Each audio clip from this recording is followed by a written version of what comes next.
Hello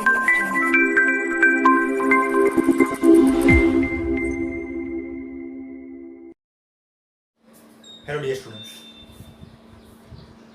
in inorganic chemistry हम लोग क्या पढ़ रहे हैं? D and F block element. क्या पढ़ा था हमने last time? Radius, atomization energy, colour, alloy, magnetic property, etc. Okay, today we are going to study about oxidation state.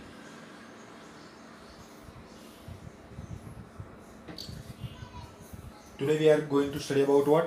Oxidation state. Okay, D block element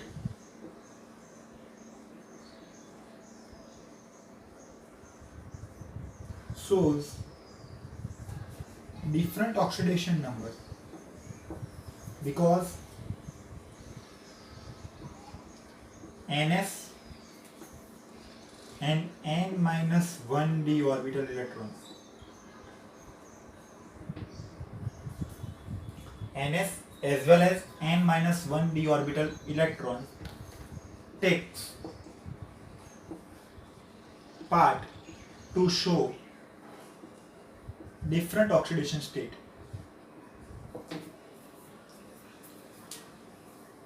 In D block elements, not only Ns electron but n-1d electrons also takes part to show different oxidation state because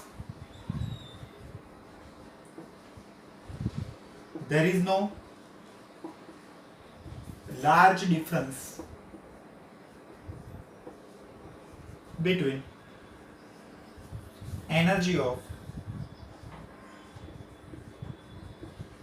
Ns and n-1d orbital. Ns orbital और n-1d जो orbital है, उन दोनों orbital की energy के बीच में vast difference नहीं है, ज़्यादा डिफरेंस नहीं है। उसकी वजह से Ns electron as well as n-1d electron, दोनों के जो इलेक्ट्रॉन है वो ऑक्सीडेशन स्टेट या फिर डिफरेंट ऑक्सीडेशन नंबर शो करने के लिए यूजफुल हो सकते हैं। फाइन, हम कैसे इसको देख सकते हैं?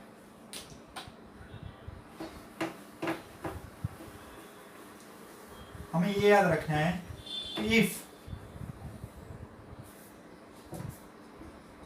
if metal shows minimum oxidation number, it means only Ns electron takes part. Okay, or if metal shows maximum oxidation number, then Ns, after that n-1d electron. First electron will be removed from Ns orbital. From what? Ns orbital. जो पहला electron होगा वो कौन से orbital में से remove होगा? Ns orbital में से रिमूव होगा। आपको ये याद रखना है, बहुत सारे बच्चे गलती करते हैं, वो पहले d ऑर्बिटल में से इलेक्ट्रॉन रिमूव करते हैं। ये बात हमें आगे भी पढ़ी है जब हमने मैग्नेटिक प्रॉपर्टी के बारे में बात की थी। तो जब भी इलेक्ट्रॉन रिमूव करना है आपको Ns ऑर्बिटल में से रिमूव करना है। It is clear? जैसे कि और मैं स्कैंडियम प्लस की बात करता हूँ, पहले मैं स्कैंडियम की इलेक्ट्रॉनिक कॉन्फ़िगरेशन लगता हूँ। क्या है? आर्गन कॉम्प्लीट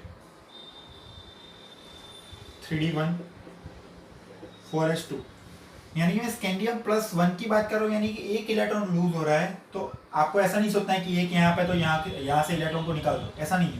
पहले इलेक्ट्रॉन 4s में से रिमूव होगा। तो स्कैंडियम 1 की इलेक्ट्रॉनिक कॉन्फ़िगरेशन क्या आएगी? आर्गन 1 3d1 4s में, यानी कि पहले इलेक्ट्रॉन किस में से रिमूव होगा? Ns ऑर्बिटल में से रिमूव होगा। कौन से ऑर्बिटल में से रिमूव होगा? Ns ऑर्बिटल में से। कौन कौन से ऑक्सीडेशन स्टेट दे शोज, जैसे कि स्कैंडियम है वो +3 शो करता है, टिटेनियम +2 +3 +4, वेनेडियम +2 +3 +4 +5, क्रोमियम +2 +3 +4 +5 +6, ये दोनों शायद ही होते हैं। मैंगनीज +2 +3 +4 +5 +6 +7, जैसे कि आयरन +2 +3 +4 +5 +6, सारे शो करते हैं different kind of oxidation state, और because of this different kind of oxidation state they can produce different transition या फिर coordinate compound, okay, complex compounds. जैसे अगर मैं कोबाल्ट के बारे में बात कर रहा हूँ तो फिर +2 +3 +4, निकल के बारे में बात कर रहा हूँ +2 +3 +4, कॉपर के बारे में बात कर रहा हूँ +1 एंड +2, ओके। और अगर जिंक के बारे में बात करता हूँ तो जिंक का एक ही ऑक्सीडेशन स्टेट है, वो कौन सा है, +2, वो हमने पहले भी आगे बात की थी, क्लियर। तो ये सारे डिफरेंट ऑक्सीडेशन स्टेट है which are shown by different D block element, और मेनली हमने किसके लिखे हैं, फर्स्ट ट्रांजिशन सीरीज के, किसके, फर्स्ट ट्रांजिशन सीरीज, ओके।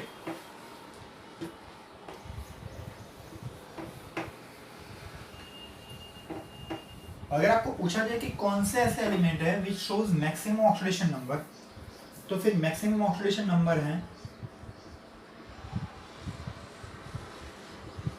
वो है +8, और वो कौन शो करता है, ऑस्मियम और रुथेनियम।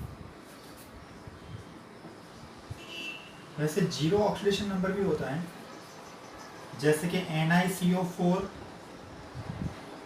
और FeCO5, ये सब आप पढ़े होंगे OMC यानी कि organometallic compound in complex compound chapter,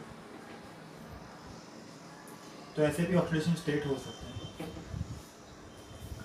okay. Stability of this different oxidation state, stability of this different oxidation state is based on different factor, okay.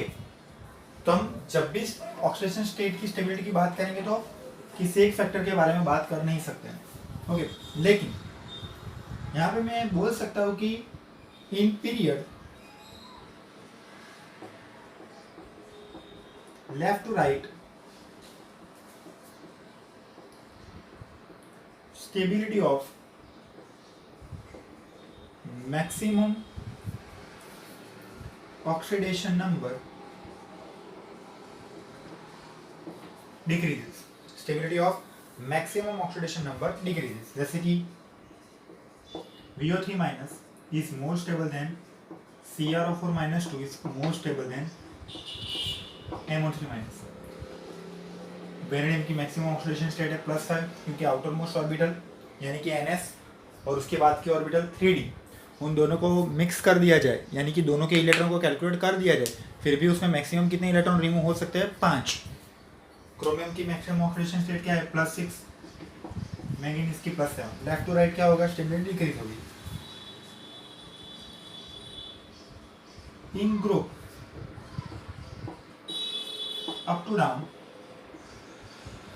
Stability of maximum oxidation number increase, जैसे कि chromium है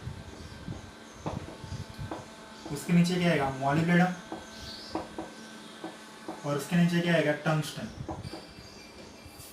first transition series में chromium है, उसके नीचे क्या है, molybdenum, उसके नीचे क्या है, tungsten. Top to down maximum oxidation state यानी कि +6 +6 +6, उससे स्टेबिलिटी क्या होगी, इंक्रीज होगी।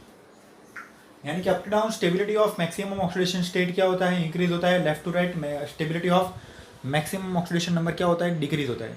और वैसे भी आपको पता है कि क्रोमियम से मॉलिब्डेनम और मॉलिब्डेनम से टंगस्टन की तरफ जाएंगे तो क्या आएगा, first to second transition series और second transition series to third transition series.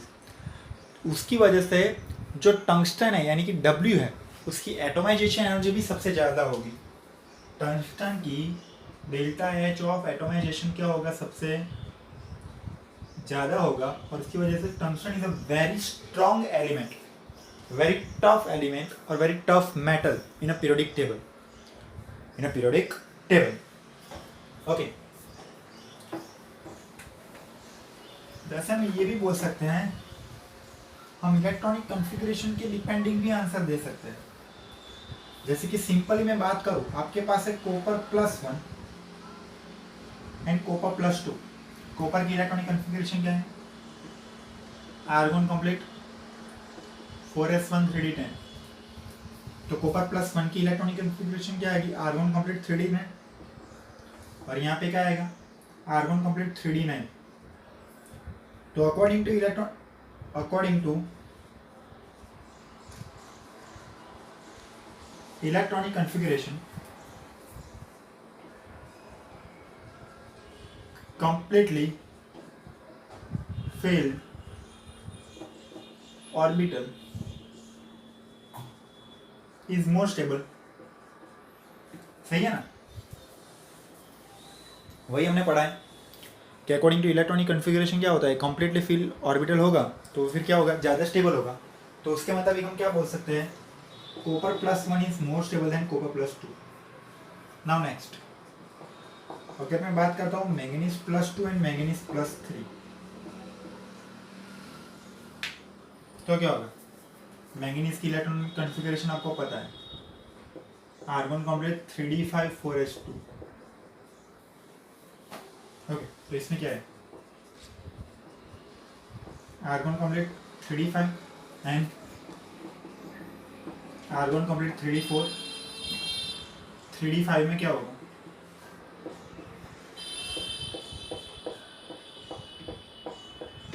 Half fill. अगर कहीं पे half fill electronic configuration present है तो हमने ये भी पढ़ा है कि सबसे ज़्यादा स्टेबल कौन होगा, कंप्लीटली फिल, उससे कम स्टेबल कौन होगा, हाफ फिल, और सबसे कम स्टेबल कौन होगा, इनकम्प्लीट। ओके, तो हाफ फिल ज़्यादा स्टेबल हो जाएगी, यानी कि 3d5 is more stable then 3d4, तो फिर Mn+2 is more stable then Mn+3। Okay, after that chromium +2 and chromium +3, यहाँ पे ध्यान से देखना, इसकी इलेक्ट्रॉनिक कॉन्फ़िगरेशन आएगी आर्गन कंप्लीट 3d4, इसकी इलेक्ट्रॉनिक कॉन्फ़िगरेशन आएगी आर्गन कंप्लीट 3d3, यानी कि d4 कैसे होगा, T2G3 Eg1। T2G क्या है और Eg क्या है आपने पढ़ा होगा कोऑर्डिनेट कंपाउंड में, ये क्या है D3, यानी कि T2G3 Eg0। If I am talking about stability, then T2G3 Eg0 is more stable than T2G3 Eg1, and that's why ये हाफ फिल है। कैसे हाफ फिल है, क्या है, वो सब हम किस में पढ़ते हैं, कोऑर्डिनेट कंपाउंड में। T2G क्या है, Eg क्या है, T2 क्या है, E क्या है, वो सब हमने पढ़ा हुआ है कोऑर्डिनेट कंपाउंड में, जब स्प्लिटिंग होता है तब। तो अकॉर्डिंग टू दिस हम क्या बोल सकते हैं, chromium +3 is more stable then chromium +2। Okay, so stability of different kind of oxidation state is based on electronic configuration as well as packing of that ion, as well as ionization potential, as well as solvation। ये सारी हमने किस में बात की है, सिर्फ electronic configuration के बेस बात की है। उसके अलावा सॉल्वेशन कैसा होता है, या फिर उसका ऑक्सीडेशन या रिडक्शन पोटेंशियल कैसा होगा, उसके डिपेंडिंग भी डिफरेंट आंसर आ सकते हैं। There are different factor, as I told you, there are different factor which affect stability of different oxidation state. Okay, again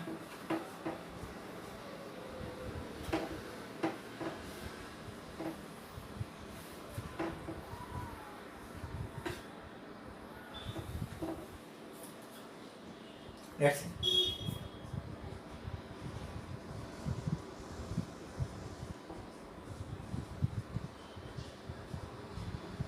Electrode potential, which is known as EMF, electromotive force। उसके मुताबिक हमने क्या पढ़ा है, ई standard reduction potential या फिर ई standard oxidation potential. अभी सभी बच्चों से यहाँ पे गलती क्या होती है, वो स्टेबिलिटी ऑफ ऑक्सीडेशन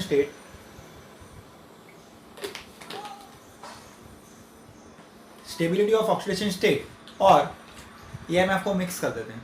वो सिर्फ स्टेबिलिटी ऑफ ऑक्सीडेशन स्टेट को या फिर कौन इजीली इलेक्ट्रॉन रिमूव करेगा उसको ही ध्यान में रखते हैं।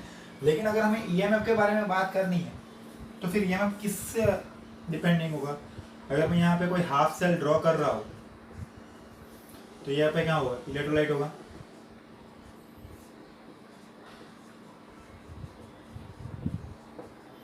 इलेक्ट्रोलाइट जेड से कि Zn4, उसमें मैंने क्या डीप किया होगा, इलेक्ट्रोड यानी कि जिंक। तो रिएक्शन कौन सी होगी, Zn solid converts into Zn2 plus aqueous plus 2 electron. तो ये कौन सी रिएक्शन हुई, ऑक्सीडेशन रिएक्शन। और उसके मुताबिक हमें जो भी ईएमएफ मिलेगा उसको हम क्या बोलेंगे, E standard oxidation potential of zinc, ऐसे डिफाइन करेंगे। लेकिन जिंक कितना इजीली इलेक्ट्रॉन रिमूव करता है, सिर्फ उसी फैक्टर को हम यहाँ पे डिफाइन कर सकते नहीं है। क्यों, जैसे कि मैं यहाँ पे बता रहा हूँ कि मेटल कन्वर्ट हो रहा है कि इसमें मेटल प्लस में और इलेक्ट्रॉन रिमूव कर रहा है, लेकिन ये सॉलिड है और ये गैस है। तो सबसे पहले क्या होगा, metal solid converts into metal gas, उस एनर्जी को हम क्या बोलेंगे, delta sublimation, delta H sublimation बोलेंगे। यानी कि sublimation enthalpy, sublimation means what, solid converts into gas directly. Okay, उसके बाद metal gas converts into what, metal plus electron, यानी कि मेटल ने इलेक्ट्रॉन रिमूव किया। जब भी मेटल इलेक्ट्रॉन रिमूव करेगा तो उसको हम क्या बोलेंगे, delta I H. Delta I H means ionisation enthalpy, यानी कि हमें आयोनाइजेशन एंथैल्पी को भी ध्यान में लेना है। उसके बाद metal plus gas, sorry, it converts into aqueous, यहाँ पे एक्वस है ना, तो gas converts into delta H of hydration enthalpy. जब भी कोई मेटल या फिर आयन सॉल्यूबल होता है पानी में या फिर हाइड्रोलाइज होता है पानी में, तो उसके अकॉर्डिंग या फिर उसकी सरफेस पे कौन चिपक जाता है, H2O मॉलिक्यूल चिपक जाता है। उसको हम क्या बोलते हैं, सॉल्वेशन प्रोसेस या फिर हाइड्रेशन प्रोसेस। उसको हमने पढ़ा है केमिकल बॉन्डिंग में। और जब भी ये सॉल्वेशन या हाइड्रेशन होता है तब जितनी भी एनर्जी रिलीज होती है उसको हम क्या बोलते हैं, डेल्टा एच ऑफ हाइड्रेशन। यानी कि यहाँ पे अगर हमने डेल्टा एच फाइंड आउट करना है तो वो डेल्टा एच फाइंड आउट करने के लिए हमें क्या करना पड़ेगा, delta H sublimation, delta I H plus delta H of hydration. सारी एनर्जी को ध्यान में लेना है। इस सारी एनर्जी को ध्यान में लेने के बाद हम कुछ ऐसा डिसाइड कर सकते हैं कि डेल्टा एच हमें मिला, with the help of delta H we can find delta G, and delta G is equal to what, minus N F E standard, so we can find E standard. Okay, और normally delta H of hydration, if delta H of hydration is more negative, delta H is more negative, stability is more। अगर किसी भी ion में delta H of hydration ज़्यादा होगा, it means वो पानी के अंदर ज़्यादा स्टेबल या फिर वो आयोनाइज होने के बाद हाइड्रेटेड होना चाहता है। तो जिसका भी डेल्टा एच ऑफ हाइड्रेशन क्या होगा, ज़्यादा नेगेटिव, उसका डेल्टा एच भी कैसा होगा, नेगेटिव होगा, और उसका ई स्टैंडर्ड पोटेंशियल मूल्य वैल्यू भी क्या होगा, ज़्यादा होगा। उसकी वजह से उसकी स्टेबिलिटी इन वाटर क्या होगी, ज़्यादा होगी। फाइन, इस सारे फैक्टर्स को ध्यान में लेने के बाद ही हम किसी का भी आंसर दे सकते हैं, उसके अलावा हम आंसर दे सकते नहीं। ओके, और उसके लिए अगर आपको आंसर देना है तो आपको वैल्यू पता होनी चाहिए। किसकी वैल्यू पता होनी चाहिए, ई स्टैंडर्ड रिडक्शन पोटेंशियल या फिर ई स्टैंडर्ड ऑक्सीडेशन पोटेंशियल। हमें किसी भी इलेक्ट्रोड के लिए ये पता है कि each time reduction potential and oxidation potential is same but sign is different. जैसे कि मैं जिंक इलेक्ट्रोड के बारे में बात कर रहा हूँ, हाफ सेल के बारे में बात कर रहा हूँ, तो उसका ऑक्सीडेशन पोटेंशियल और रिडक्शन पोटेंशियल कैसा होगा? सेम होगा। ऑक्सीडेशन पोटेंशियल और रिडक्शन पोटेंशियल कैसा होगा? सेम होगा, लेकिन वैल्यू में साइन डिफरेंट होगी। जैसे कि ऑक्सीडेशन पोटेंशियल है 0.76 वोल्ट और रिडक्शन पोटेंशियल क्या है? -0.76 वोल्ट। मीन्स वैल्यू सेम है लेकिन साइन डिफरेंट है। हमें ये भी पता है if value of each standard oxidation potential increases, strength to lose an electron increases। Oxidation potential ज़्यादा है यानी कि उसको इलेक्ट्रॉन लूज करना है। अगर वो इलेक्ट्रॉन लूज होगा तो क्या होगा? Get oxidise and act as a reductant. Act as what? Reductant. It means reducing agent. जिसका भी ऑक्सीडेशन पोटेंशियल ज़्यादा होगा वो सबसे ज़्यादा रिड्यूसिंग एजेंट होगा। उसके अलावा if each time the reduction potential value increase, strength to get reduce और गेन एन इलेक्ट्रॉन। इलेक्ट्रॉन ज़्यादा होगा, अगर इलेक्ट्रॉन गेन करेगा तो फिर गेट रिड्यूस। अगर रिड्यूस होगा तो दूसरे का क्या करेगा? ऑक्सीडेशन। तो act as a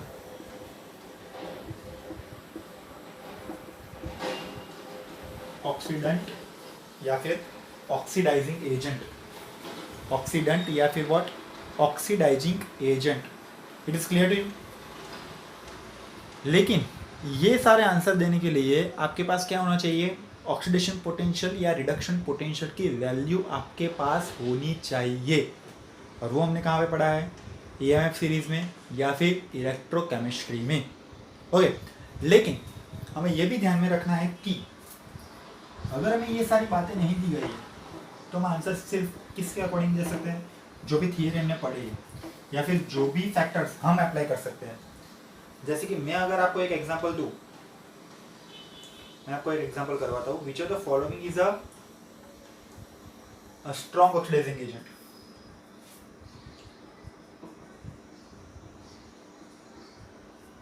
which of the following is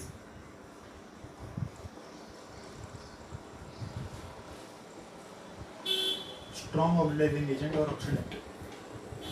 clear? हमारे एग्जाम्पल है Fe+2, Fe+ sorry chromium +3, Mn+3 and Mn+2। अगर वो स्ट्रॉन्ग ऑक्सीडेंट है यानी कि it will get reduce and after reduction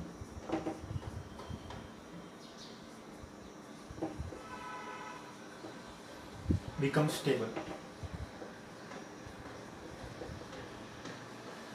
After reduction it becomes stable. हमें ये factor ध्यान में रखना है। Okay, it is clear? After reduction it becomes what? Stable. जैसे कि मैं पहला एग्जांपल लेता हूँ Fe+2।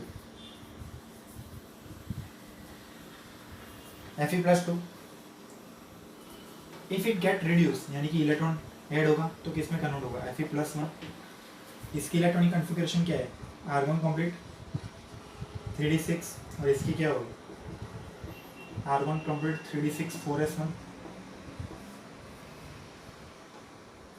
ऑब्वियसली लेस स्टेबल,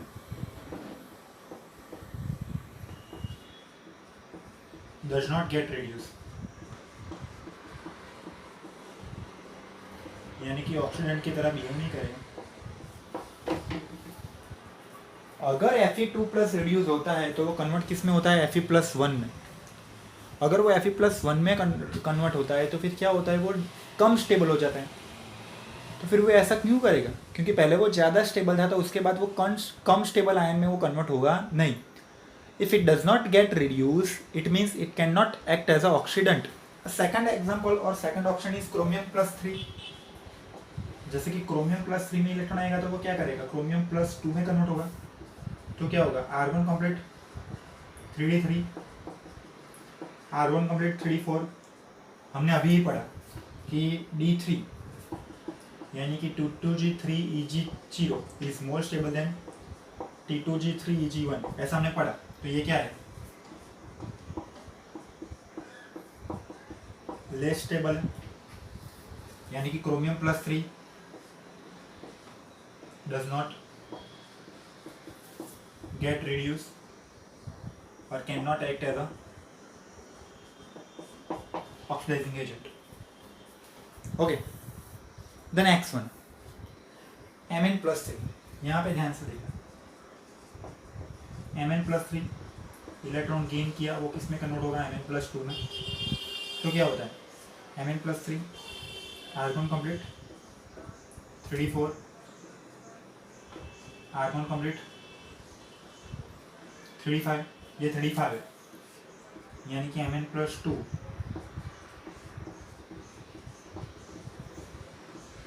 मोर स्टेबल है compare to Mn plus 3। Mn plus 2 is more stable.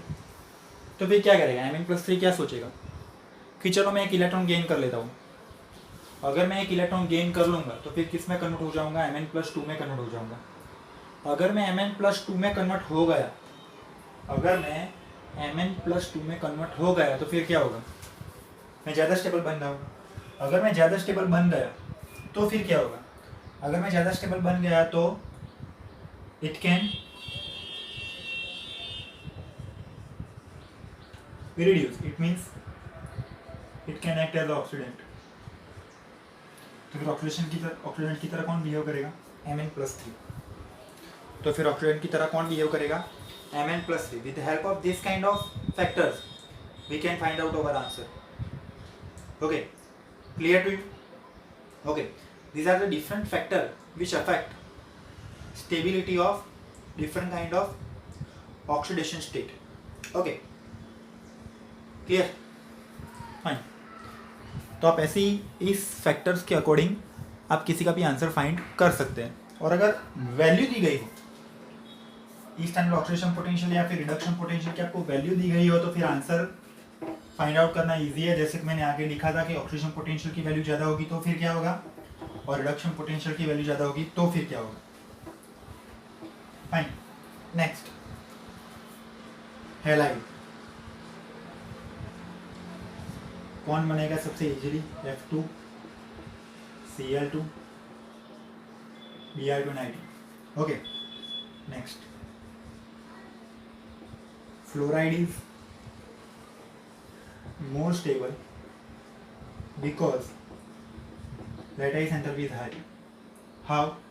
Fluoride में क्या बनेगा, F माइनस, R माइनस सबसे कम है। और हमने लैटिस एंथैल्पी के बारे में क्या पढ़ा है, K Q plus Q minus upon R plus into R minus. अगर R माइनस कम है, R माइनस कम है तो लैटिस एंथैल्पी ज़्यादा होगी। लैटिस एंथैल्पी ज़्यादा होगी तो उसका आयनिक बॉन्ड कैसा होगा, स्ट्रॉन्ग होगा। उसका आयनिक बॉन्ड कैसा होगा, स्ट्रॉन्ग होगा। अगर आयनिक बॉन्ड स्ट्रॉन्ग है उसका मतलब उसकी स्टेबिलिटी क्या है, ज़्यादा है। तो नॉर्मली फ्लोराइड क्या है, ज़्यादा स्टेबल है। Okay, next maximum oxidation number of metal is shown by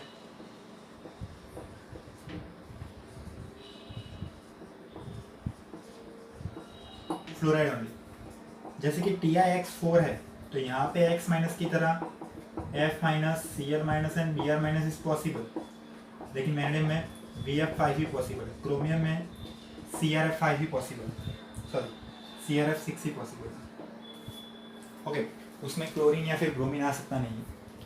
titanium में पॉसिबल है कि टिटेनियम प्लस 4 में F माइनस Cl माइनस और Br माइनस हो सकता है, लेकिन वैनेडियम का मैक्सिमम ऑक्सीडेशन स्टेट क्या है, +5 which is mainly shown by fluoride only. Chromium में क्या है, +6 which is mainly shown by what, F minus यानी कि fluoride CrF6। Another thing, MnF7 not possible possible क्या है, MnO3 है। पॉसिबल क्या है, MnO3F। Okay fine, it is clear. Now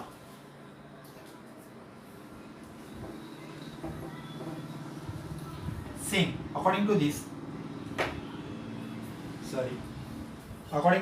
if charge increases then lattice enthalpy increases. That's why less oxidation number containing fluoride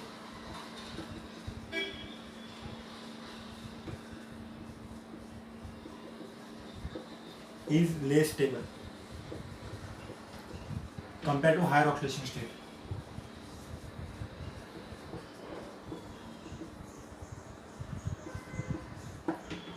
compare to higher oxidation state.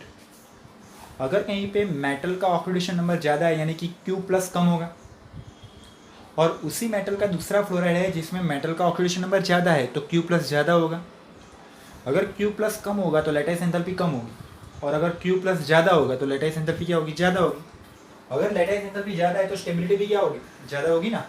Lattice enthalpy ज़्यादा है तो stability ज़्यादा होगी, हमने पढ़ा है आयोनिक कंपाउंड में।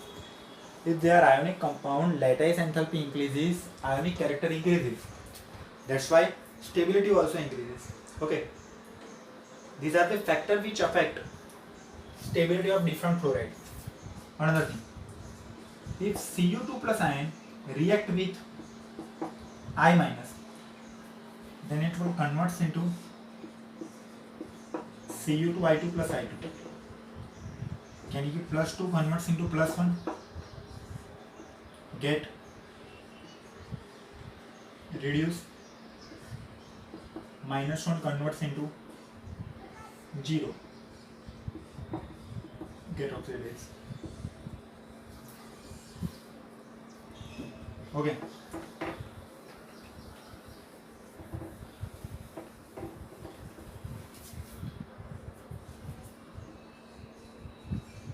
In aqueous solution,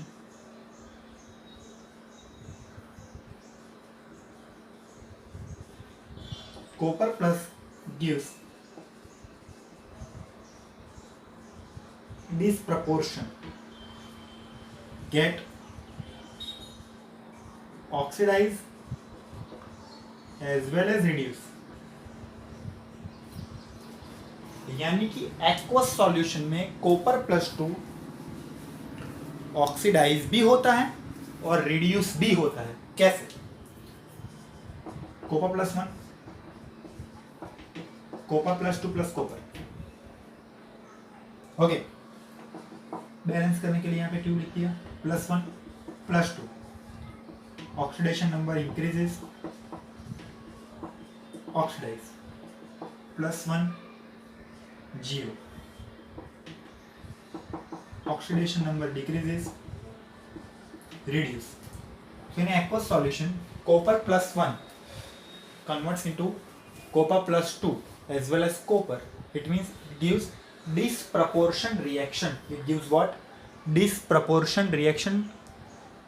It means it get oxidized as well as reduced. Fine. According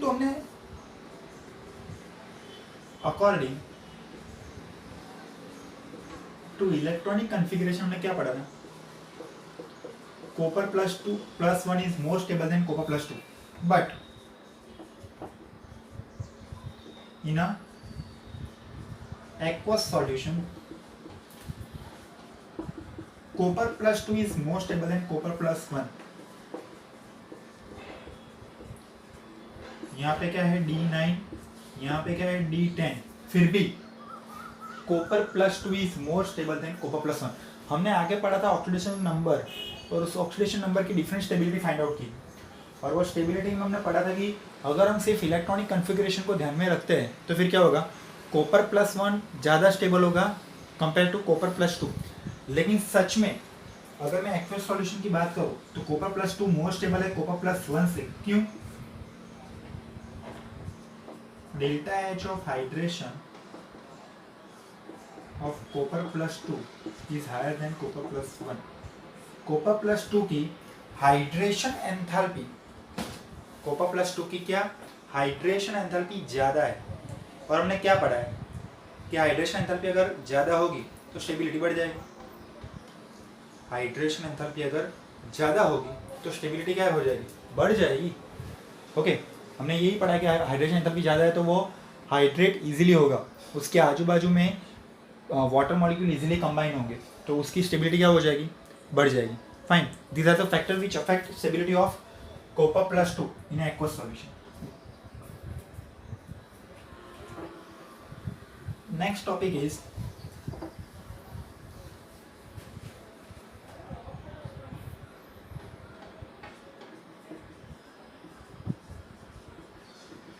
hydroxide और ऑक्सोकेटाइन। जैसे कि VO2+, TiO+2 asset, this are ऑक्सोकेटाइन और हाइड्रोक्साइड। हमें डी ब्लॉक के हाइड्रोक्साइड या फिर ऑक्सोकेटाइन के बारे में बात करनी है।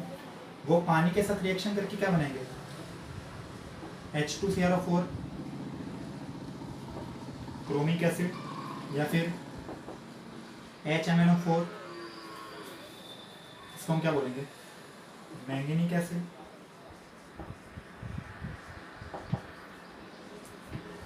ओके, ये बनाते हैं, इसको हम as a oxidising agent use करते हैं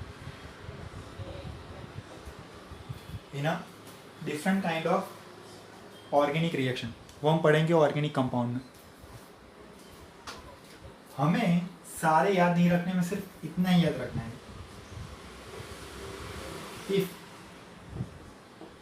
oxidation number of metal ion is less, oxidation number कम है,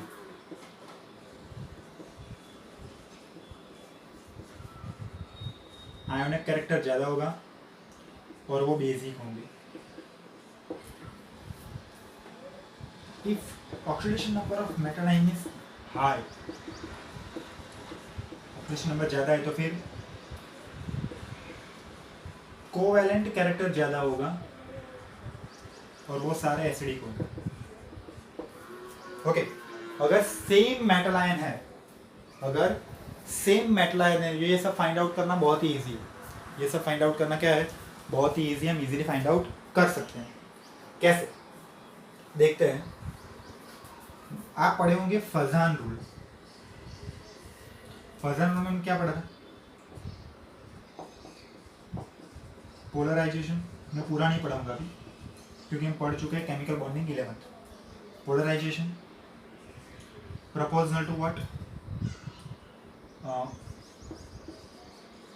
covalent character proportional to what, 1/, ionic character and proportional to oxidation number और charge of cation।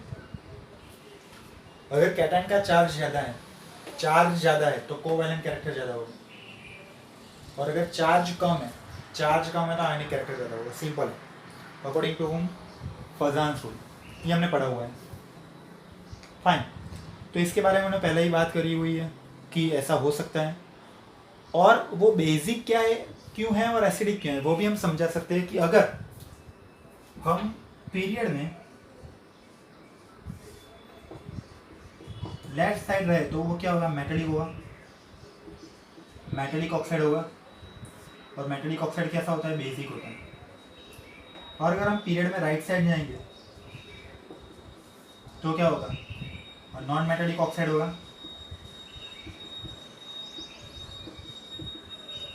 और वो क्या होगा, एसिडिक होगा। जैसे कि Na2, जैसे कि ऐसा, इसमें +1 चार्ज है, इसमें +6 चार्ज है। तो नॉर्मली हमने पढ़ा है कि अगर ऑक्सीडेशन नंबर ऑफ मेटल कम होगा या फिर मेटलिक ऑक्साइड होंगे तो वो आयोनिक इन कैरेक्टर होते हैं और वो बेसिक होते हैं, क्योंकि वो पानी के साथ रिएक्शन करके क्या बनेंगे, बेस बनेंगे। लेकिन अगर नॉन मेटल के ऑक्साइड होते हैं, जैसे कि sulphur, phosphorus, chlorine, okay, nitrogen, तो सारे पानी के साथ रिएक्शन क्या करके क्या बनाते हैं, एसिड बनाते हैं, that's why they are acidic in character. तो वैसे यहाँ पे भी आपको याद रखना है कि अगर मेटल आयन का ऑक्सीडेशन नंबर ज़्यादा है तो फिर वो कोवैलेंट होगा और एसिडिक होगा, या फिर ऑक्सीडेशन नंबर कम है तो फिर क्या होगा, वो आयोनिक होगा और बेसिक इन कैरेक्टर होगा। हम ये भी याद रख सकते हैं कि अगर ऑक्सीडेशन नंबर +1 +2 या फिर +3 होगा, they are basic in nature. +4 होगा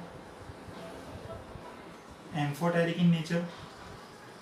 +5 +6 +7 होगा, they are acidic in nature. यानी कि पानी के साथ रिएक्शन करके या हाइड्रोक्साइड भी हो सकता है या फिर ऑक्सोकेटाइन, यानी कि वो पानी के साथ रिएक्शन करके क्या बनेंगे, बेसिक कंपाउंड बनेंगे या फिर amphoteric compound. Amphoteric means it can react with acid as well as base. और अगर +5 +6 +7 ऑक्सीडेशन नंबर होगा तो फिर क्या होगा, एसिडिक होंगे। ये याद रखना है Cr2O3 ऑक्साइड, उसमें +3 है लेकिन वो एम्फोटेरिक इन नेचर है। क्लियर, ऐसे हम याद रख सकते हैं। These are the basic factor, these are the basic factor जिसके बारे में हमने पढ़ना है। All are the basic factor of D block element। क्या क्या हमने पढ़ा वो हम देख सकते हैं। सबसे पहला हमने ट्रांजिशन सीरीज पढ़ा,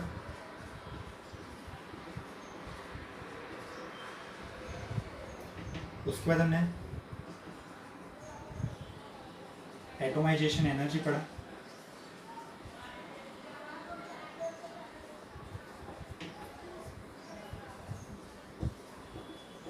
रेडियस के मुताबिक हमने डेंसिटी के बारे में बात की, उसके मुताबिक आपको मेल्टिंग पॉइंट और बॉइलिंग पॉइंट याद रखना है। उसके बाद IP, IE और ΔIH, colour, magnetic property, interstitial compound, उसके अलावा alloy, different kind of oxidation state, उसके बाद EMF, उसके बाद एलाइड, उसके बाद हाइड्रोक्साइड या फिर ऑक्सोकेटाइन या फिर ऑक्साइड। ओके, वो बेसिक मैंने लिखा, मैंने आपको क्या क्या पढ़ा है और ये सारे फैक्टर्स आपको याद रखने हैं। इसके बारे में आपको पढ़ना है, आपको रिवाइज करना है और पूरा पढ़ लेना है NCERT में से भी। किस में से पढ़ लेना है, NCERT में से, जिससे आगे जाके आपको कोई भी दिक्कत हो नहीं। ऐसे हम याद रख सकते हैं। It is clear, fine. अभी हम दूसरे 2 फैक्टर के बारे में बात करने जा रहे हैं जिसको आपको पूरा लर्न ही करना है। ओके, उसमें मेथड ऑफ प्रिपरेशन, उसके केमिकल कैरेक्टरिस्टिक क्या है वही हमें पढ़ना है। और most of reactions are that which you have to learn. Okay, पहले हम क्या पढ़ने जा रहे हैं, KMnO4।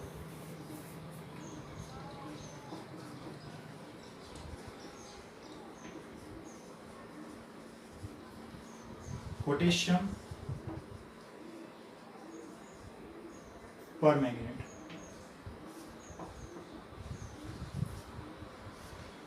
Violet in colour. क्या करना है, 2MnO2 उसका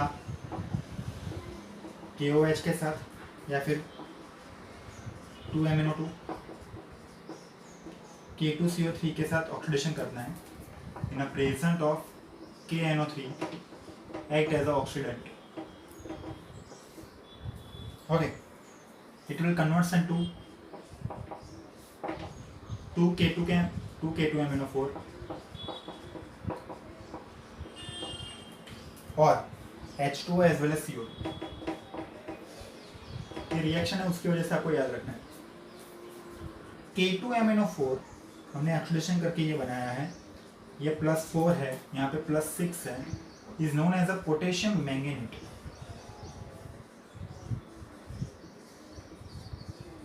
potassium manganese which is green in a colour, which is green in a colour. यहाँ पे K2MnO4 है, यानी कि पोटेशियम मैंगनेट बना है, लेकिन हमें क्या बनाना है, पोटेशियम पर मैंगनेट।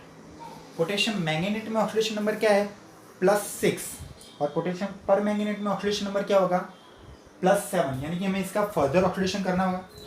और फर्दर ऑक्सीडेशन करने के लिए हमको क्या यूज़ करना होगा, Cl2O3 या फिर CO2। ओके, जैसे कि 2K2MnO4 plus Cl2 gives 2KMnO4 plus 2KCl। यहाँ पे +6 है, यहाँ पे +7। जैसे कि 2K2MnO4 plus H2O plus O3 gives 2KMnO4 plus 2KOH plus O2। Okay, जैसे कि 3K2MnO4 plus 2CO2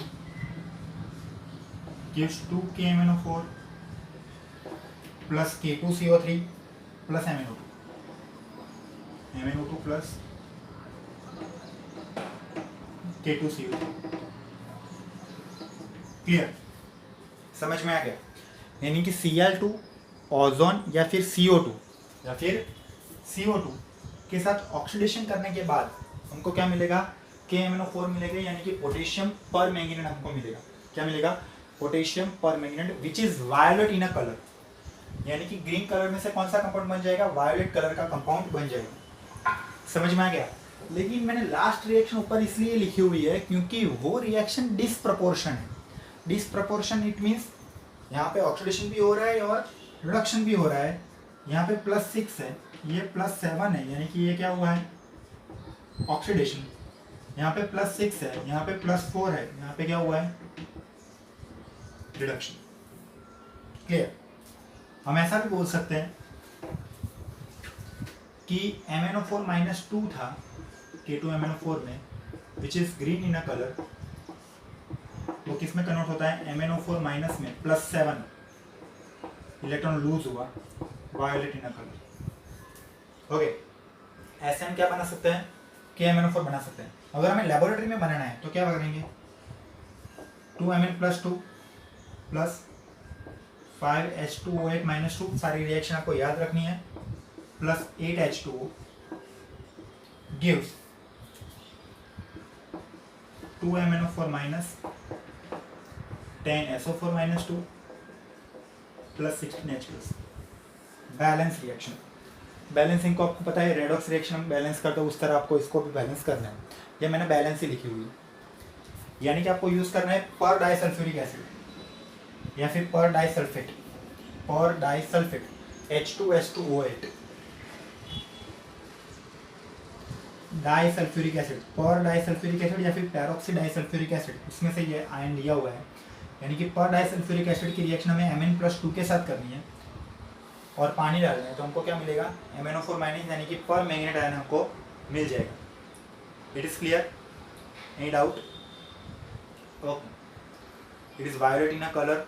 okay, crystal compound at a room temperature it is less soluble into water, but we can use this KMnO4 as a reagent in different chemical process as well as for a antiseptic character also. Fine. A very important question कि अगर हमें acidic KMnO4 बनाना है तो फिर क्या कर सकते हैं। ये क्वेश्चन आपको एग्जाम में पूछा जा सकता है। अगर मैंने KMnO4 लिया हुआ है और उसमें कॉन्सेंट्रेटेड H2SO4 डाला हुआ है तो खुद Mn2O7 में कन्वर्ट हो जाएगा। एक्सप्लोसिव रिएक्शन है ये। तो अगर हमें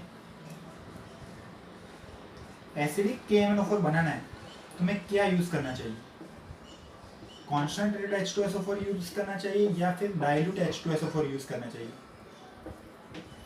तो आंसर याद रखना है, डाइल्यूट H2SO4 यूज करना है आपको। क्या यूज करना है? Dilute H2SO4। अगर आपने कॉन्सेंट्रेटेड H2SO4 यूज किया,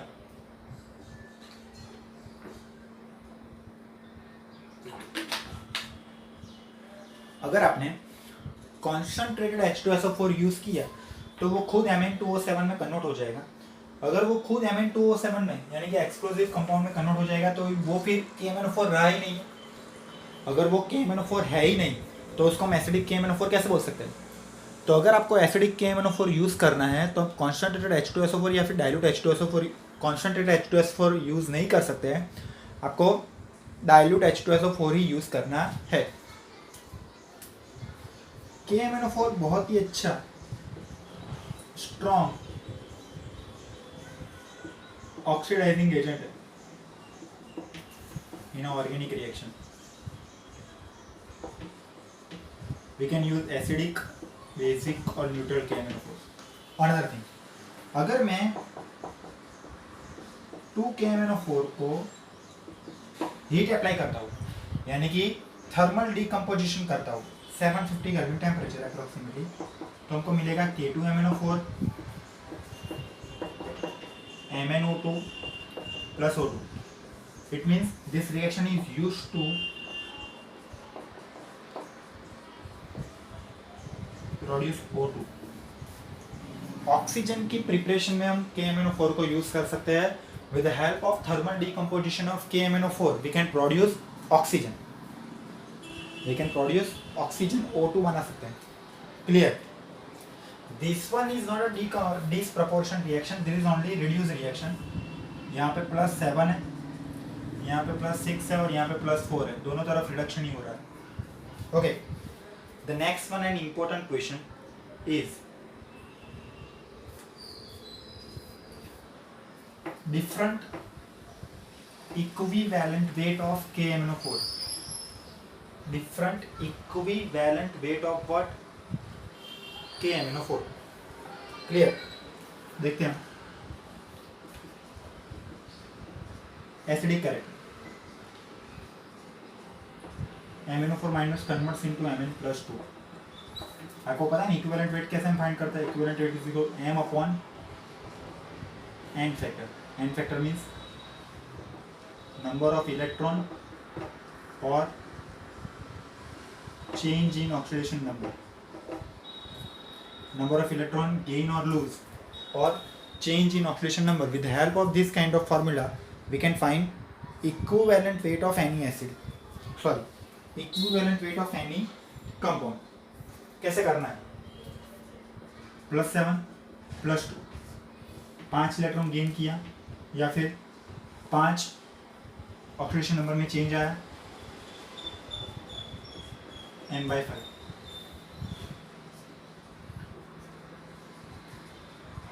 न्यूट्रल और डाइल्यूट बेसिक, जिसको हम अल्कलाइन भी बोल सकते हैं। फाइन, उसमें क्या होगा? MnO4 minus converts into MnO2 +7 +4, कितना इलेक्ट्रॉन गेन किया? 3। तो इक्विवेलेंट वेट क्या होगा? N/3 या फिर स्ट्रॉन्ग अल्कलाइन और बेसिक, तो उसमें क्या होगा? MnO4 minus converts into MnO4 minus 2 +7 +6, only 1 electron M/1। अगर हमें पूछा जाए तो फिर क्या होगा? M/5 M/3 M/1, यानी कि ये रेशियो हो गया एसिडिक, डाइल्यूट बेसिक या फिर न्यूट्रल और बेसिक के बीच में। Clear? With the help of this kind of formula you can find acidic compound में KMnO4 का इक्विवेलेंट वेट क्या होगा, बेसिक में क्या होगा, न्यूट्रल में क्या होगा और स्ट्रॉन्ग बेसिक में क्या होगा। एज वेल एज अगर आपको नॉर्मलिटी और मोलरिटी के बीच में रिलेशन पूछा जाए तो भी आप फाइंड आउट कर सकते हैं। Normality is equal to valency factor multiply by molarity, ये आपको पता है। Normality is equal to valency factor multiply by molarity. Okay, ध्यान क्या रखना है, आपको ऐसा पूछा जाए कि किसमें ज़्यादा चेंज आता है तो एसिड में, और अगर आपको ऐसा पूछा जाए कि विच of the following in which of the following situation equivalent weight ज़्यादा होगा, तो फिर आंसर क्या आएगा, स्ट्रॉन्ग बेसिक। वाई?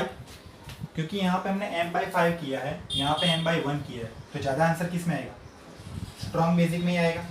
यानी कि आपको क्या करना है, ध्यान से शांति से आपको वो क्वेश्चन पढ़ना है, उसके बाद ही उसका आंसर देना है, इसके अलावा आप आंसर दे सकते नहीं है। It is clear? फाइन। ऐसे हम डिफरेंट क्वेश्चन के आंसर दे सकते हैं। Now few reaction which you have to learn.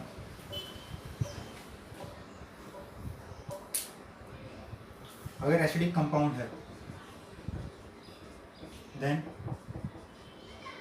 KMnO4 converts into what, Mn+2, खुद क्या होगा, रिड्यूस होगा, एक्ट एज ऑक्सीडेंट, क्या करेगा, तो H2S को कन्वर्ट करेगा सल्फर में, -2 to 0 ऑक्सीडेशन हो गया, वो NO2- को कन्वर्ट करेगा NO3- में, +3+5 ऑक्सीडेशन हो गया। ऐसे सारे ऑक्सीडेशन रिएक्शन है, जैसे कि SO2 को कन्वर्ट करेगा SO4-2 +4+6, Fe+2 converts into Fe+3, Cl- converts into Cl2, Br- converts into Br2, I- converts into I2, S2O3-2 converts into S4O6-2, okay, SCOOH converts into CO2 plus H2O, H2C2O4 converts into CO2 plus H2O, as well as CH3CH2OH ethanol converts into CH3COOH, acetic acid और ethanoic acid, okay, और वो खुद किस में convert होगा, Mn+2 में। This are the reaction of KMnO4 in acidic medium, वो दूसरे कंपाउंड को किस में कन्वर्ट करेगा। आपको अगर ऐसा क्वेश्चन पूछा जाए, इन एसिडिक रिएक्शन Cl- अगर KMnO4 के साथ रिएक्शन करेगा तो Cl- किस में कन्वर्ट होगा, Cl2, Fe+2 किस में कन्वर्ट होगा, Fe+3 में। इस तरह आप याद रख सकते हैं या फिर आपको लर्न करना पड़ेगा। It is clear? No doubt? This are the basic reaction जो आपको लर्न करनी है, ओके। सारी रिएक्शन मैंने यहाँ पे लिखी हुई है, वो सारी रिएक्शन आपको पढ़नी है, आपको लर्न करनी है, और इसके डिपेंडिंग आपको कोई भी क्वेश्चन पूछा जा सकता है कि ऐसी रिएक्शन होगी तो प्रोडक्ट क्या होगी, जैसे कि उसकी ऑक्जेलिक एसिड के साथ अगर रिएक्शन की जाती तो फिर आंसर क्या आएगा। अगर उसकी एसिडिक एसिड के साथ रिएक्शन की जाती है, सॉरी, अगर उसकी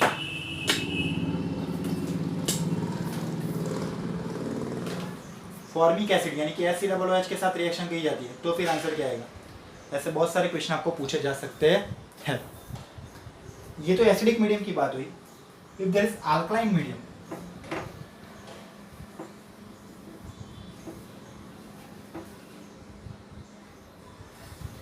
तो अल्कलाइन मीडियम में क्या होगा,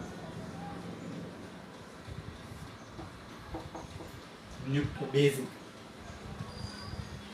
यानी कि diluted alkaline, KMnO4 converts into MnO4, clear. यहाँ पे रिएक्शन भी याद रखना है, वहाँ पे Br- कन्वर्ट होगा Br2, यहाँ पे BrO3- में, I- कन्वर्ट होता था I2 में, यहाँ पे IO3-, वहाँ पे H2O3-2 कन्वर्ट होता था S4O6-2 में, यहाँ पे SO4-2, और Mn+2 converts into MnO4 +2, sorry MnO2 +4। ये सारे कौन सी रिएक्शन है, ऑक्सीडेशन। ये खुद क्या हो रहा है, रिड्यूस। अगर एसिडिक कंपाउंड है, एसिडिक KMnO4 है तो क्या होगा, या फिर बेसिक KMnO4 है तो क्या होगा, ये सारी रिएक्शन डिफरेंटली आपको क्वेश्चन की तरह पूछी जा सकती है, और उसके लिए मैंने आगे भी बोला क्या करना पड़ेगा, आपको रिएक्शन को लर्न करना पड़ेगा, रिएक्शन को पढ़ना पड़ेगा, बार बार लिखना पड़ेगा। अगर आप बार बार लिखते हैं तो फिर इजीली आप इसको याद रख पाएंगे। थोड़ी सी रिएक्शन है, बहुत सारी डिफरेंट कंपाउंड में क्या होगी, फिर से पूछी जाएगी, तो फिर आपको लर्न करने में ईजी होगा, फाइन, याद रखने में भी ईजी होगा। लास्ट, वैसे तो पूछा जाता नहीं है कहीं पे, फिर भी मैं आपको पढ़ाता हूँ। हाइब्रिडाइजेशन पूछा जा सकता है। MnO4- का कंपाउंड का स्ट्रक्चर कुछ ऐसा होगा,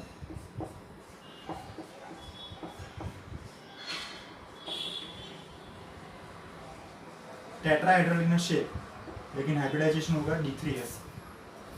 ये आपको याद रखना है। KMnO4 का हाइब्रिडाइजेशन क्या होगा, D3S। ओके, नाउ नेक्स्ट,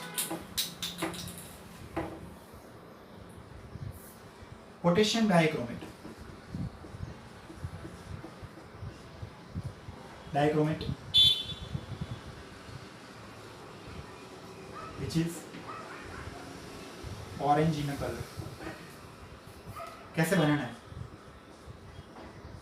आपको क्रोमाइट और लेना है। क्या लेना है, क्रोमाइट और, उसका रोस्टिंग करना है 4FeO.Cr2O3 in a presence of Na2SO3 plus O2, sorry, Na2CO3 plus 7O2। Roasting करना इन एयर, तो आपको मिलेगा 8 Na2CrO4 plus 2Fe2O3 plus 8 CO। आपको मिलेगा Na2CrO4। आपको बनाना क्या है, K2Cr2O7, लेकिन आपको मिलेगा क्या, Na2CrO4। ओके, ये Na2CrO4 की रिएक्शन आपको करनी है H2SO4 की प्रेजेंस में, तो आपको मिल जाएगा Na2Cr2O7। याद रखना ये क्रोमेट है और ये डाइक्रोमेट है। जो भी क्रोमेट है वो येलो कलर का होगा, ये किस कलर का है, ऑरेंज। अगेन हमें बनाना क्या था, K2Cr2O7, लेकिन यहाँ पे बना क्या, Na2Cr2O7। तो फिर क्या करना है, सब्स्टिट्यूट करना है सोडियम को पोटेशियम से, इसके साथ रिएक्शन करनी है, प्लस 2 KCl, आपको मिल जाएगा K2Cr2O7 plus 2 mole of NaCl। With the help of this reaction we can find what, K2Cr2O7। Okay, समझ में आ गया। Again compare to Na2Cr2O7,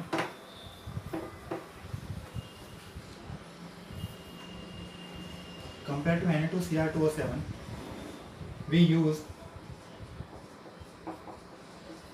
K2Cr2O7 for volumetric analysis।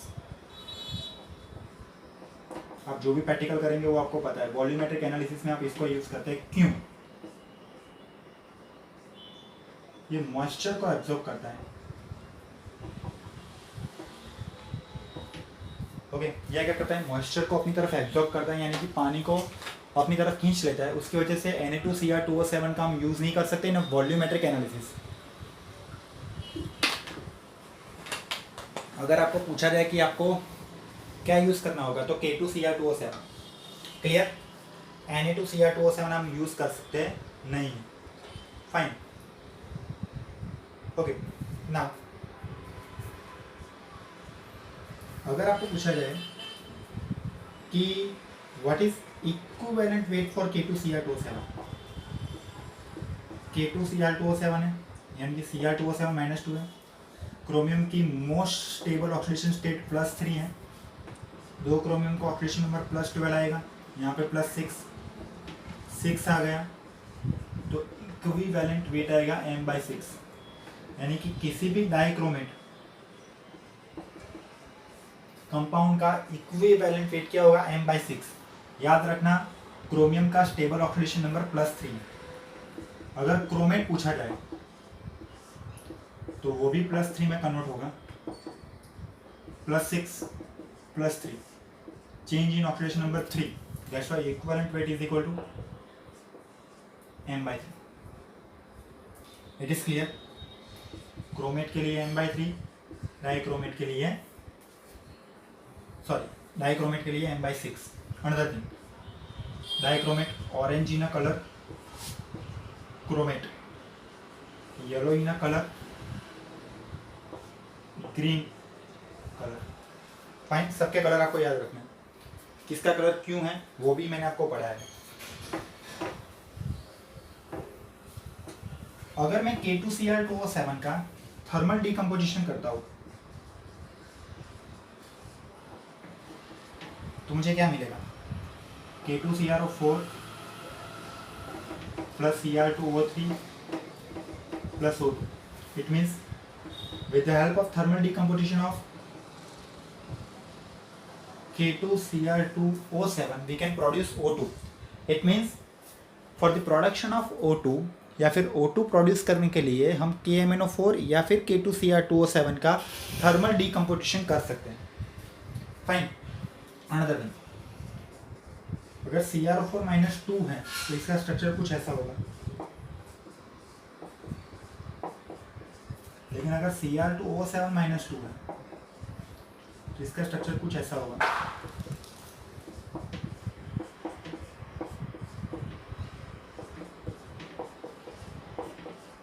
दोनों क्रोमियम का sp3 यहाँ से टेट्राहेड्रल, यहाँ से टेट्राहेड्रल, ये टेट्राहेड्रल, और ये क्या होगा? ब्रिज ऑक्सीजन, जो एक दूसरे को क्या करता है? कंबाइन करता है.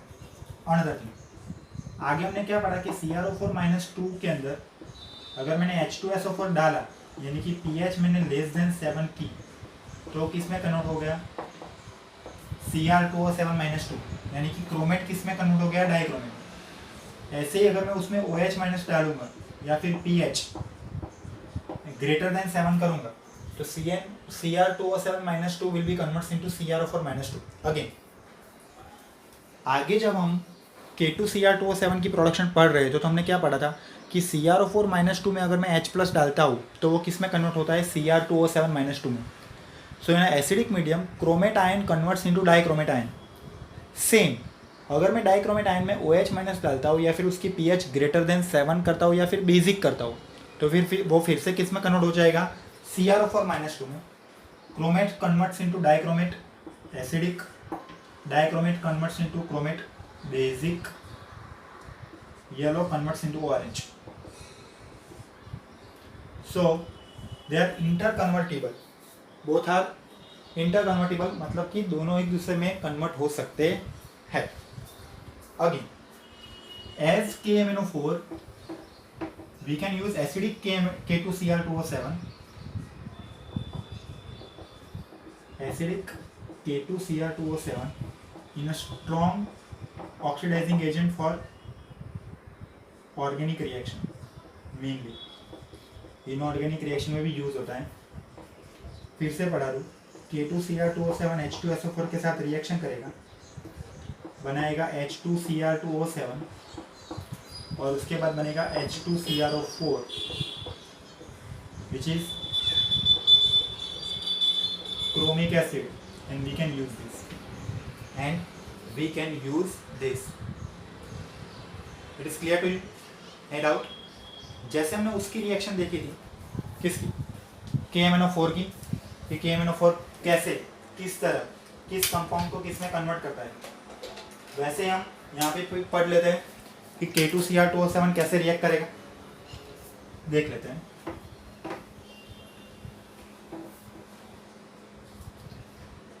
इन एसिडिक नेचर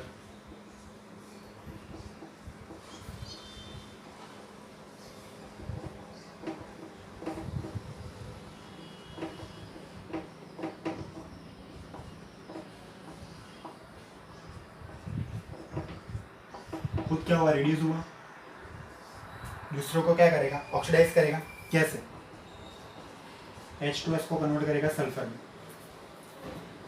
SO2 को कन्वर्ट करेगा SO4-2 में, NO2- will converts into NO3-, SO3-2 converts into SO4 minus 2. Sn plus 2 will convert into Sn plus 4. Fe plus 2 converts into Fe plus 3. Br minus converts into Br2. I minus converts into I2. And CH3CH2OH will converts into CH3COOH. तो अगर आपको पूछा जाए कि अगर ethanol की reaction acidic K2Cr2O7 के साथ की जाए तो प्रोडक्ट हमें क्या मिलेगी, एसिटिक एसिड या फिर इथेनोइक एसिड। अगर सल्फाइड की रिएक्शन की जाए तो हमें क्या मिलेगा, सल्फेट।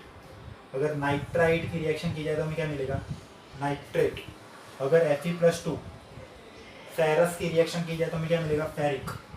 ब्रोमाइड या फिर आयोडाइड की Br2 और I2, ऐसा प्रोडक्ट हमें मिल सकता है। Fine.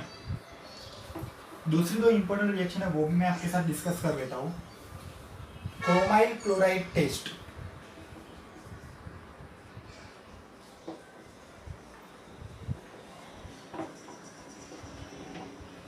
Okay, test of Cl minus. किसी में Cl माइनस प्रेजेंट है या नहीं वो फाइंड आउट करने के लिए मैं ये करते हैं, जैसे कि NaCl है, K2Cr2O7 और H2SO4 के साथ हमने रिएक्शन की तो मिलेगा CrO2Cl2। इसको हमें क्या बोलना है, chromyl chloride. Red orange vapour है ये। कलर का रीजन क्या होगा, ligand to metal charge transfer. Okay, जैसे कि KMnO4 में हमने पढ़ा था, जैसे कि K2Cr2O7 में पढ़ा था, तो इसका कलर का रीजन क्या है, ligand to metal charge transfer. Fine. अगर मैं इसमें NaOH डालता हूँ तो वो किस में कन्वर्ट हो जाएगा, Na2CrO4 में, यानी कि येलो कलर।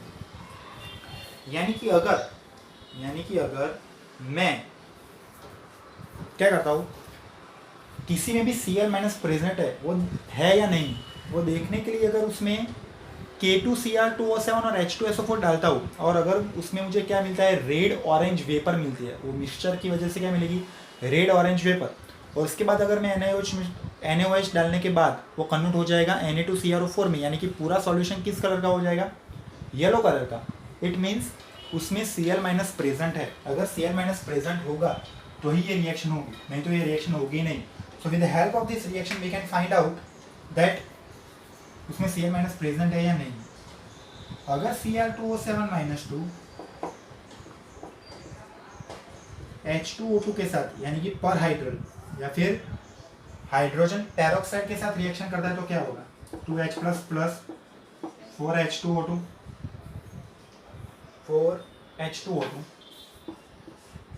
gives CrO5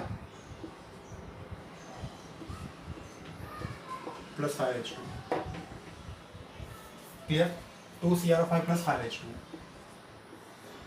यानी कि CrO5 में कन्वर्ट होगा। इसका स्ट्रक्चर कुछ ऐसा है, oxidation state +6,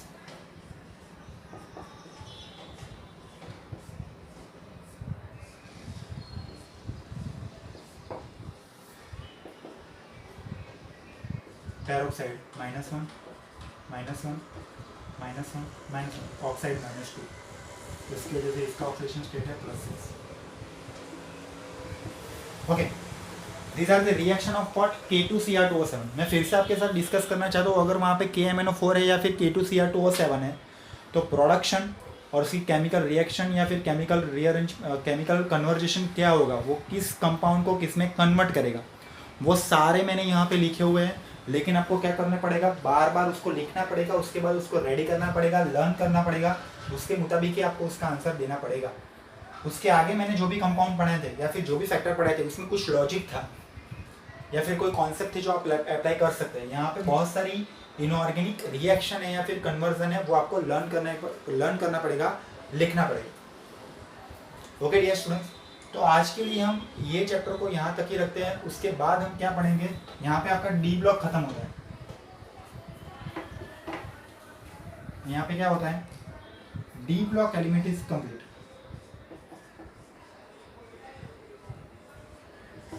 okay, next time हमको क्या पढ़ना है, एफ ब्लॉक एलिमेंट, यानी कि नेक्स्ट लेक्चर में हम किसके बारे में बात करेंगे, एफ ब्लॉक एलिमेंट के बारे में बात करेंगे। ओके बच्चों, थैंक यू सो मच।